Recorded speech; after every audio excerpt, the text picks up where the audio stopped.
La très bienvenue pour cette vidéo concernant la nouvelle lune en Balance, une nouvelle lune en lien à une éclipse annulaire qu'on appelle ça, une nouvelle lune qui est loin d'être juste le Soleil et la Lune, hein, on va le voir, il y a plusieurs planètes en relation au Soleil et à la Lune et dans l'énergie de la Balance, donc ça va nous permettre ici d'explorer cette énergie-là et surtout, comme d'habitude, voir un petit peu les messages qui sont là pour nous.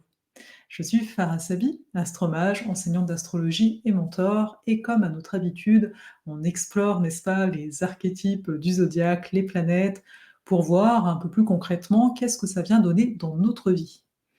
Je vais bien entendu partager la carte du ciel de cette nouvelle lune. Je vais aussi lire le degré Sabian, hein, vous êtes habitués maintenant.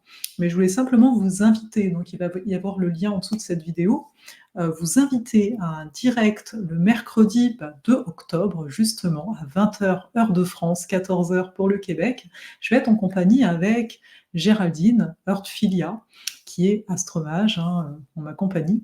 Et en fait, on va en profiter pour parler vu qu'on est beaucoup en lien aux énergies balance, hein, donc à Vénus, on va venir parler de Vénus à travers la manifestation de nos désirs profonds. Je vous en dis pas beaucoup plus. Je pense qu'on va vraiment parler de quelque chose, ça je suis sûre, mais je pense que c'est pas quelque chose qui est vraiment connu en lien à Vénus, à savoir la révolution vénusienne. Qu'est-ce que c'est que ça? Donc à travers la manifestation de nos désirs profonds, qui est donc en lien à la révolution vénusienne, on se on sera là, on sera là, j'allais dire, on se découvrira. On sera là, mercredi prochain.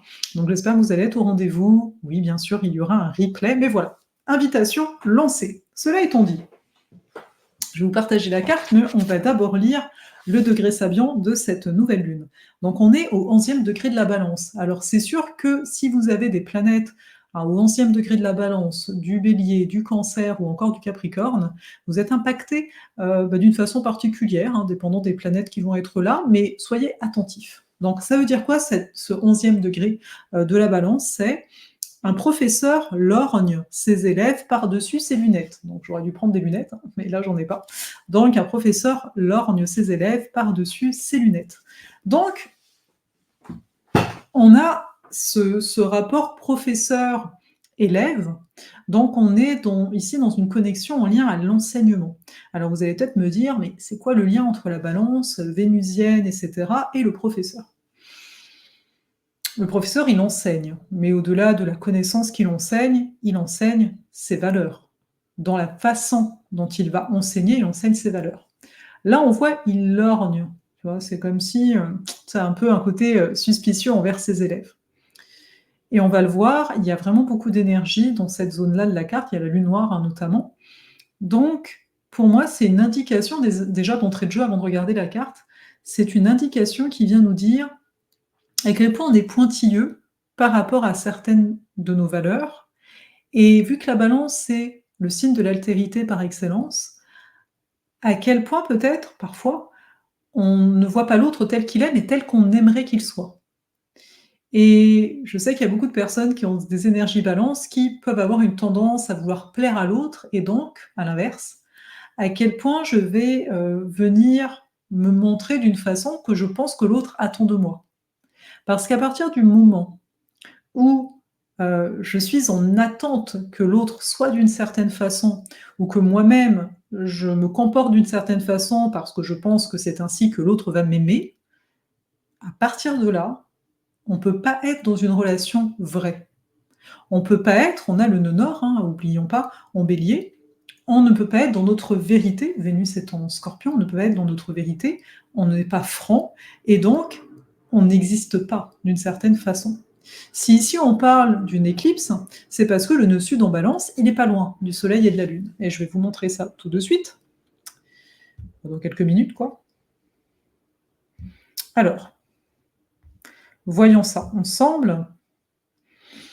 Donc le soleil et la lune, ils sont là. Hein. Donc là, le soleil, le rond avec le point au milieu, la lune à côté. Là, on a les deux lunes noires qui sont également au même degré. Un degré d'écart, on a Mercure. Et bon, après, on a également Junon, le point vertex, on ne va pas le considérer parce que ça dépend de l'endroit du monde, attention. Et voilà, donc ça nous fait pas mal de monde. On a une concentration ici. Vous devez l'entendre partout, oui, ça nous parle de relationnel. Mais avant tout, ça nous parle de la relation à soi. Je vous parlais de la notion d'altérité. L'autre est un autre. Et à quel point peut-être nous sommes un autre pour nous-mêmes. Alors oui, il va falloir me suivre, un minimum ici. Ce que je vous amener là, c'est ce que je vous ai dit tout à l'heure. À quel point, si j'essaye tout le temps, hein, 100 ans, voilà, de plaire à l'autre, eh bien, à quel point donc je suis un autre pour moi-même, vu que je ne suis pas vraiment moi-même. Et peut-être même à quel point je ne sais pas vraiment ce que je veux. Rappelez-vous, le direct qui nous attend mercredi prochain, on va parler de la manifestation de nos désirs profonds. Mais si je suis dans l'apparence, une apparence que je pense que l'autre attend de moi, comment je vais connaître moi ce que je veux? Comment je vais connaître mes désirs profonds? Ben, je vais peut-être avoir du mal. On est en période de nouvelle lune, rappelons-le, c'est toujours une période de temps où on ouvre. C'est comme si on ouvrait un livre. Donc on a les premières lignes du livre, mais on ne sait pas encore ça va vraiment être quoi l'intrigue. Je pars du principe qu'on n'a pas lu le résumé à la fin, la 4e de couverture. Donc je ne sais pas. J'arrive et là on me dit quoi? On me dit: à quel point tu es toi-même?» Et à quel point, par là même, les relations que tu vis sont harmonieuses. Parce que quand on a le soleil et la lune comme ça, avec un nœud sud pas loin, ça met l'accent sur des schémas. Vénus est en Scorpion, tout ce qui est de l'ordre de l'inconscient. On a un grand triangle d'eau, hein, ici on s'en parlera après. Donc des choses ici qui peuvent circuler en lien au passé, en lien à l'émotionnel, en lien à l'inconscient. Donc ici ça vient éclairer qu'il y a certains comportements. Le soleil, c'est ma façon d'être à l'extérieur. La lune, ça va être ma façon d'être à l'intérieur. Hein. Quand je disais la lune balance, c'est j'ai besoin de plaire. Donc pour ça, je vais peut-être observer un minimum, être dans le sentiment, c'est-à-dire, comment on dit l'expression, faire du sentiment, c'est pas exactement ça. Bon, ça ne me vient pas. Mais il y a vraiment ce rapport de, voilà, qu'est-ce que je sens, hein, de l'ordre du sentiment? Qu'est-ce que je sens que l'autre aurait besoin ici pour que je lui plaise? Pour qu'on préserve l'harmonie. Au point de pas toujours savoir, et on a un carré à Mars, hein, on en parle après, de pas toujours savoir gérer l'inconfort. L'inconfort qui serait généré par ce qu'on considérait comme une dispute, à savoir ici une disharmonie. Ouh là là, on ne voit pas les choses de la même façon. La balance est le signe de la civilisation. Donc bien sûr qu'ici, mondialement, c'est d'observer ce qui peut ressortir, qui vient comme fragiliser d'une certaine façon la civilisation qui a été mise en place. Une civilisation, c'est basé sur certaines valeurs, ça va être basé aussi sur l'art, hein, notamment, mais sur les relations entre alter égaux, on va dire. Et il y a la lune noire qui est là. Le fait de dire, mais il y a beaucoup de choses là dans l'actualité où on va voir des horreurs, disons ce qui est au niveau relationnel, des choses qui ont pu se passer, de se dire, mais une personne que tu penses connaître, en fait, peut se révéler être tout le contraire de ce que tu imaginais, et même pire. Mais ça se joue aussi à notre niveau, à quel point, parce que la lune noire en balance, elle peut avoir du mal à avoir ses propres ombres personnelles, elle peut avoir du mal à voir l'autre tel qu'il est, et en même temps, la belle capacité de cette lune noire en balance, c'est voir la beauté en l'autre. Donc, où est-ce que, ici, chacun en est? Est-ce que j'arrive à regarder mes exigences par rapport à mon relationnel? Ce que je disais tout à l'heure, hein, les attentes que j'ai, tu vois? L'autre, il correspond pas aux attentes. Est-ce qu'on pourrait, au lieu d'essayer de changer l'autre, coûte que coûte, se dire: «L'autre, OK, est-ce que je vais essayer de le voir objectivement, plus du point de vue du soleil, objectivement. OK, notre relation, elle est telle qu'elle est, parce que moi aussi, je vais essayer de me voir objectivement», hein, on est 2, hein, pour faire une relation. Et à partir de là, la beauté de ce signe-là, si on s'engage, bien entendu, à travers ici une relation. Quand j'ai une relation, ça pourrait être au niveau d'un projet en tant que tel, hein. On a une relation avec, tout ce qui est là dans la vie. Ça peut être un engagement avec nous, tu vois? J'ai décidé de faire ça parce qu'il y a tel aspect de moi que je n'aime pas. Je ne veux pas, faire en sorte que ce truc-là disparaisse. Je veux faire en sorte, d'aller vers l'autre part de moi qui je sais est là. C'est quelqu'un qui dirait: «Je sais que je peux faire du sport, je sais que j'ai du mal à en faire, mais je vais donc m'engager», et là, on passe quoi? On passe un contrat. OK, tu veux faire du sport, c'est quoi ton contrat? Concrètement. Ah mon contrat, ça va être d'y aller 3 fois par semaine, faire telle chose. Et c'est pareil au niveau relationnel. Sauf que là, il y a quelqu'un d'autre qui vit la même chose, on vit tous ici cette chose-là, et de se dire, est-ce qu'on s'engage ensemble? Est-ce que s'il te plaît, oui, j'entends, tu as eu le passé que tu as eu, Mars est ton carré, il est ton cancer, on en parle après, parce qu'il pourrait y avoir le discours, hein, qu'est-ce qu'on se raconte? Ah bah je me raconte, tu vois, que moi j'ai eu tel type de violence avant, telle chose, c'était trop dur pour moi, donc aujourd'hui, non, c'est plus possible, je peux pas évoluer là-dedans. Ok? Il y a des personnes qui peuvent être dedans, et c'est correct. Et c'est de se dire, bah, moi je suis de l'autre côté dans cette relation, à partir de là, qu'est-ce que je fais? Saturne est en exaltation dans le signe de la balance. On va voir, Saturne ici, il est en poisson, on va le voir. Bon, en fait, je peux vous le dire tout de suite, c'est cette prise de hauteur aussi. Se dire, est-ce que je me laisse imprégner des malheurs de l'autre et de toujours lui trouver des excuses, ou est-ce que, bah là, je vais me dire, non, moi je te propose, j'aimerais qu'on avance dans notre relation. Vénus, elle est en Scorpion. Il y a des choses dans les relations, mais au niveau de nous, par conséquent, qui ont besoin de mourir. Est-ce qu'on accepterait de laisser certaines choses mourir pour avancer? Ou est-ce que je vais encore me cramponner à certaines croyances, à certains attachements que je peux avoir au niveau de qui je pense être, de qui, voilà, je me définis une personne qui a vécu ça, et en fait, ce truc-là, je veux pas le lâcher. D'accord, mais dans ces cas-là, il y aura peut-être la mort de la relation. Ou la mort de, bah, finalement, non, j'ai beau dire que je veux faire du sport, mais j'y vais jamais, bah, il y a peut-être un deuil aujourd'hui à faire. N'oublions pas qu'on est dans le présent, hein, parce que des fois, quand on dit quelque chose comme ça, on va dire, ok, jamais je... Non, je parle maintenant. Donc ça aussi, c'est beau de se ramener là. On parle que du maintenant. Même si c'est des énergies, voilà, qui peuvent nous porter sur plusieurs semaines, etc. Ramenons-nous. Donc déjà, ça, c'est une chose. Étant donné qu'on a beaucoup d'énergie en balance, on actionne la croix dite cardinale, on actionne l'énergie balance, on actionne l'énergie bélier, l'énergie cancer, l'énergie taureau, capricorne, pardon. Et quand on travaille avec la croix de la lune noire, oui, parce que j'adore travailler avec la croix de la lune noire, il y a toujours un atelier disponible, hein, si jamais, je vous mettrai le lien pour ceux qui veulent approfondir et connaître toutes les lunes noires. Voilà. En fait, on peut ici être dans ce qu'on appelle la croix. Et comme on a le nœud nord bélier, on peut être en mode, en fait, moi je m'en moque de telle relation. C'est, en gros, la posture de je me moque de tout. Je vais aller me montrer comme quelqu'un, regarde, qui agit, qui fait des choses, tu vois, mais qui va peut-être pas faire les choses en dedans, qui va peut-être pas se prendre le miroir et de se regarder, et de se dire, mais là, en fait, c'est bien que tu fasses des choses, mais il faut aussi se regarder, de pas être quelque part dans une forme de fuite. Et puis, on va avoir ce qu'on appelle un point de soumission, il n'est pas représenté sur la carte, en Capricorne. Quelles sont alors, soit quelles sont les responsabilités que tu prends, qu'en fait, tu pourrais ne pas les prendre, pour revenir à toi et t'apporter la douceur qui pourtant crie, qui dit bah ouais, moi j'aimerais bien que ce soit harmonieux, etc. Je suis pas obligée d'être tout le temps dans l'action, je suis pas obligée d'être tout le temps en train de porter des choses lourdes. Ça peut être ça, le point de soumission en Capricorne. Mais ça pourrait être aussi à quel point tu te mets de la pression, tout simplement. À quel point tu te mets de la pression quand vient le temps de faire des choses qui te font plaisir.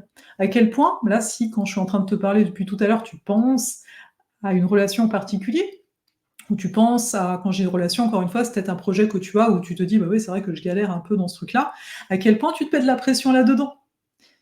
La pression, donc c'est une tension qu'on va s'infliger, est-ce qu'elle est nécessaire? Et si on finit cette fameuse croix, on se retrouve au niveau du cancer. Et c'est là que dans le cancer, on a quand même Mars. Donc, en fait, ce qui nous permet ici de se dire, non mais c'est vrai qu'il y a vraiment des choses à faire avancer dans ma relation à l'autre, dans ma relation à moi-même, t'as compris, dans n'importe quel type de relation, n'importe quel type de lien, ça va être quoi? Ça va être ici de reconnaître qu'est-ce qui me rend si inconfortable. Donc, au lieu de fuir par l'action, au lieu de fuir en disant c'est l'autre le problème, au lieu de fuir en disant non mais j'ai pas le temps de m'occuper de quoi que ce soit, c'est de dire est-ce que tu peux te poser un instant et accueillir l'inconfort. Que l'inconfort soit une relation donnée, au point que tu n'oses pas dire vraiment ce que tu penses, parce qu'en fait, souvent c'est ça. Je vais pas oser dire telle chose, parce que t'imagines s'il est pas d'accord, s'il est en colère. Donc là, quelque part, l'invitation, elle est vraiment de dire, est-ce que donc tu peux plutôt être en lien à toi, donc à tes besoins, et à cet inconfort qui est possiblement là. Ça peut être bien entendu le rapport ici, si je me mets en lien à, reprenons cet exemple de sport, hein, voilà, c'est de dire c'est souffrant quand même, là, il faut s'y mettre, il faut se lever, il faut je sais pas quoi. Est-ce que tu peux être correct avec cet inconfort-là aussi? Cette insécurité, parce que pour toi c'est nouveau, parce que peut-être tu es en train de te dire: «Comme d'habitude, je commence, mais j'irai pas plus loin», c'est d'observer aussi tout ça. En gros, ce Mars Cancer, il nous dit: «Oui», parce que Mars carré la Lune, carré Soleil, oui, ça risque d'être inconfortable émotionnellement. De toute façon, c'est toujours le cas, c'est juste que là, c'est accentué, OK? Mais donc, pour sortir de la boucle, peu importe où vous êtes dans la boucle, le côté, bah, je sais pas trop, je suis pas acteur de ma vie, je suis que spectateur, tu comprends et continuer à se raconter les mêmes histoires, bah, à un moment là, c'est de se dire: «OK, est-ce que je peux prendre le temps d'être dans cet inconfort-là?» Surtout que ce Mars en Cancer, soit il est carré à la Lune, c'est ce que je disais, hein, peut-être pour certains, il peut y avoir des altercations. Bon, on est en Cancer Balance, donc en effet, hein, au niveau relationnel et cetera, il peut y avoir une nouvelle qui n'était pas prévue. Il faut voir que des fois, on est aussi inconfortable avec les bonnes nouvelles, tu sais, dans le sens: «Oh, ça m'ouvre une porte, je pensais qu'elle était fermée. Ouh là là, c'est inconnu, ça fait peur». Voilà et donc ce Mars, il est en bel aspect à Vénus, il est en bel aspect ils sont tous les 2 en bel aspect à Saturne, et en termes de degrés, on est quand même dans des degrés, quand même assez proches. Donc, c'est assez soutenant comme énergie. Donc ça nous dit quoi? Il y a le couple, Mars-Vénus qui est là. Donc, ce qui est intéressant, c'est que Vénus, elle gouverne le nœud sud en Balance et Mars, il gouverne, le nœud nord en Bélier. Donc là, ils se tiennent la main. On a un Mars Cancer qui dit: «OK, qu'est-ce qui parce qu'en Cancer, c'est quoi? C'est notre jardin intime, notre jardin secret plutôt, enfin mais intime. C'est, nos besoins. C'est également, finalement ouais, quand on dit les besoins, c'est parce que Mars, il peut être en défense. Je peux être en défense d'eux. Mais je peux donc garder, de me dire: «Mais en fait, ça me fait vraiment me sentir bien». Parce que là, je vous disais d'accueillir l'inconfort, mais c'est pour être en sécurité. Donc comment je peux garder ma sécurité? Avec un Mars, on nous dit: «Beh, il a pas peur d'ouvrir la porte». Il peut avoir peur à la base, mais à nous de dire: «J'ai pas peur d'ouvrir la porte au changement parce que c'est comme ça. Plus j'ouvre la porte, plus il y a de la circulation, moins je suis dans mon coin en mode je suis une pauvre petite, bestiole, plus je vais me sentir en sécurité. Il y a vraiment cette posture-là. Et puis il y a Vénus, elle, en Scorpion, qui dit: «Oui et puis on va aller voir tes peurs, on va aller voir tes vérités. Moi, j'ai pas peur de ça». Donc là, les 2, ils se tiennent la main. Et il y a Saturne. Saturne, pour moi, qui est en mode plusieurs choses, mais qui est en mode: il y a un cadre. Le cadre, à nous de nous le donner, dans le sens où c'est en signe d'eau. Donc c'est un cadre ici intérieur à avoir, c'est une posture intérieure à avoir pour que quand on va vers l'extérieur avec Soleil, Lune et aussi Mercure dont j'ai pas encore parlé, eh bien, je me sens beaucoup plus à l'aise. Le travail, il est très fort intérieur. Là, on a vraiment une reliance entre bah, les signes d'eau d'un côté et la croix cardinale de l'autre qui nous montre qu'on est dans une posture où on veut entamer des choses. On nous dit, je vous l'ai dit au début, pour entamer des choses, à nous d'accepter que d'autres choses meurent, à nous d'accepter la transformation intérieure qui est quelque part presque obligatoire pour vivre des choses différentes. Quelques mots sur le Mercure. Mercure, OK, il est en Balance, hein, comme tout le reste, donc lui aussi lui aussi, il est en carré, à Mars et par conséquent, on a, alors pour certains, ça peut être plus difficile qu'à d'autres moments, de manifester, vos idées dans la matière, de passer à l'action. Ça peut être aussi au niveau des mots. Il pourrait y avoir, tu sais: «Ah moi je veux avoir raison» et cetera. Donc prenons conscience de ça, c'est-à-dire on peut s'observer, c'est pas grave, hein, si ça arrive, mais c'est simplement de s'observer: «OK, il y a cette énergie-là dans le lot. OK, j'observe qu'en ce moment, bah, c'est vrai que je dis des choses et ça peut être accueilli, comme une attaque, verbale, même si c'était pas l'intention». Même à l'inverse, on peut, recevoir des choses en mode on m'attaque, alors que pas forcément. Donc ce qui va être intéressant, c'est de dire: «Mais c'est quel besoin que c'est venu toucher?»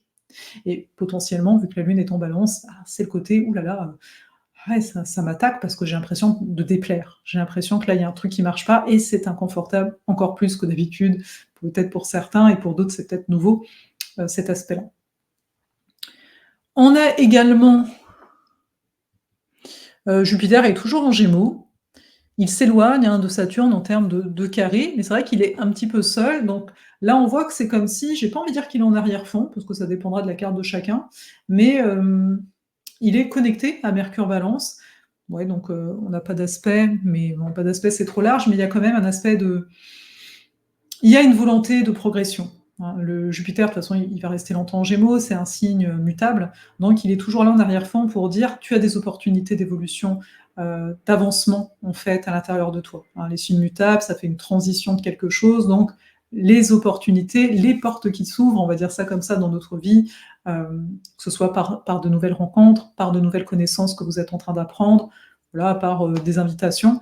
C'est autant de choses qui vont permettre quoi? Bah, qu'on se sente plus en sécurité. Parce que, si je suis en lien à une connaissance qui est complètement nouvelle, je pourrais sentir de l'insécurité: «Ah, je sais pas et cetera, comment je vais faire?» OK, comment tu peux être en sécurité avec le fait que, bah, tu commences en fait et que, bah, oui, peut-être tu sais pas, oui, mais pour ça que tu es là pour apprendre, par exemple. Oui, tu arrives quelque part, tu connais pas, les gens ou c'est un type de sortie que tu connais pas, oui, tu es inconfortable. Mais voilà, tu vas voir tes systèmes de protection vouloir se mettre en place, mais de dire: «Mais en fait, c'est peut-être naturel, je vais essayer de faire les choses autrement». C'est ça que Jupiter, il apporte en fond et donc Uranus, il est en Taureau, il est en bon aspect, alors Pluton, et j'en ai un petit peu parlé, je crois, la dernière fois. Donc on a bon bref, on a bon vous voyez, hein, une sorte de triangle ici, hein, il y a des trigones, il y a des sextiles et c'est avec les planètes transpersonnelles. Donc c'est comme si en arrière-plan et transpersonnel, il y a Pluton qui appuie sur le côté, il y a des deuils à faire, dernier degré du Capricorne, hein, oui, toujours, voilà. Uranus, il est pas au dernier degré, du Taureau, non, mais il est à la fin du Taureau, donc on a un quelque part un côté, je vous parlais des valeurs dans le titre parce qu'il y a beaucoup ça. Il y a une questionnons nos valeurs dans le sens où qu'est-ce qui est le plus important? Que tu sois aimé ou que tu sois toi? Parce que le nord est en bélier. Donc la réponse, bien sûr, ça paraît évident, bah, que je sois moi, en fait. Parce que, bah, encore une fois, si je peux être aimée pour qui je suis, c'est quand même mieux, enfin je pense, hein, je sais pas ce que vous en dites, mais voilà. Et donc, il y a ce soutien en arrière-plan qui dit, bah ouais, on est en train de changer ça. Il y a aussi des choses dans la matière qui changent. Le rapport à l'argent qui peut changer. Au-delà du relationnel, il y a quand même le rapport à l'argent qui va être important, à la matière qui est importante, dans le sens, bah, regardez les objets que vous avez autour de vous, etc. Parce que ça aussi, je ne l'ai pas nommé, mais au niveau de l'énergie balance, il y a aussi cette harmonie. Qu'est-ce qui est autour de moi? Est-ce que c'est quelque chose qui est beau, donc qui me fait du bien d'une certaine façon? Est-ce que ça m'encombre? Et d'observer à quel point, bah, au niveau relationnel, au niveau des objets, au niveau des pensées, bah, quand il y a trop de certaines choses, ça peut être encombrant. Et bah oui, Neptune, qui trône gentiment là, il est au 28e degré, hein, de son côté. Donc ici, toujours en Poisson, donc il y a une énergie Poisson, ça, je vous en reparlerai dans une autre vidéo parce que j'ai quand même capté des choses par rapport au passage de Neptune en Poisson. Donc on se fera peut-être une petite vidéo, ça va pas durer forcément longtemps, mais pour mieux comprendre ce passage-là, parce que l'an prochain, vous le savez, elle passe en Bélier, au même titre que Saturne. Et on se retrouvera à cette occasion-là. Donc voici pour ça. Le fait que Junon, dernier petit truc, le fait que Junon, elle soit conjointe, elle aussi, à tout ça, ça alors c'est un peu plus large elle, hein, mais elle est quand même là, ça accentue ce côté relationnel. C'est-à-dire les couples ici, parce que les relations, c'est pas que les couples habituellement, mais là, il y a Junon, donc on peut quand même se demander, bah, au niveau des couples. Je sais pas, voilà, certains veulent commenter, vous pouvez. C'est toujours appréciable de voir un peu le vécu de chacun, au-delà de ce qui est dit là. Mais, il y a possiblement des rééquilibrages à faire, et c'est pas mal important. Voilà. Donc, pour résumer tout ça, parce que c'est quand même dense, hein, il y a vraiment, je vais reprendre le titre, questionnons, nos valeurs, questionnons, bah, est-ce que je suis totalement moi dans les relations? Est-ce que, j'arrive à comprendre que tout engagement que je fais amorce une transformation. Vénus, elle est en Scorpion, donc tu prends un engagement, la transformation commence grâce à ce grand, trigone, triangle d'eau, qui est présent dans la carte notamment et OK, tu t'engages, mais tu t'engages à quoi quand même concrètement? Ça va être toujours intéressant d'amener le concret et d'être confortable avec l'inconfort, ce côté insécurisant et cetera, pour vivre, bah, des relations à soi et aux autres, meilleures. On rentre, donc c'est vraiment saison des éclipses, on appelle ça. On est à la fin, du nœud sud en Balance et du nœud nord Bélier, hein. En janvier, ça va changer. Donc les prochains mois vont être, à chaque fois qu'il y a des énergies à la fin qui sont à la fin d'un signe, ça accentue ça. Donc là, on est encore une fois dans la croix cardinale en relation notamment à la lune noire. Donc, observant notre identité, voilà, qui est-ce que je suis, comment j'existe dans ce monde, comment je m'affirme dans ce monde, et par là même, à quel point, bah, quelle relation me tient à cœur, quel type d'engagement me tient à cœur. Et voilà, on est tous en train d'œuvrer, hein, On est tous en train d'œuvrer. On est dans une année numérologique 8, donc de fortes transformations. La Vénus en Scorpion appuie aussi sur ce fait-là. L'an prochain, on s'en reparlera, on passe en 9, donc j'ai presque envie de dire, parce que la 8, oui, c'est la transformation, c'est tout ça, c'est aussi la justice, hein. Il y a des choses qui ont besoin d'être tranchées, d'être finalisées, et ensuite, on va avancer, avancer pas après pas. Alors 2025 va être très importante, mais il faut voir qu'il y aura des nouvelles énergies, donc c'est normal d'avancer pas après pas, parce que c'est nouveau. Tu sais, tu arrives dans un territoire que tu connais pas du tout, tu te mets pas à courir. Ça marche pas comme ça. Donc, faut comprendre ça, ce processus-là. Voilà. J'espère vous avoir en direct mercredi 20h, hein, je le répète, sur la chaîne YouTube, et sans doute aussi sur Facebook, tant qu'à y être, ça sera diffusé des deux côtés. Prenez soin de vous, et tout vite pour de nouvelles aventures.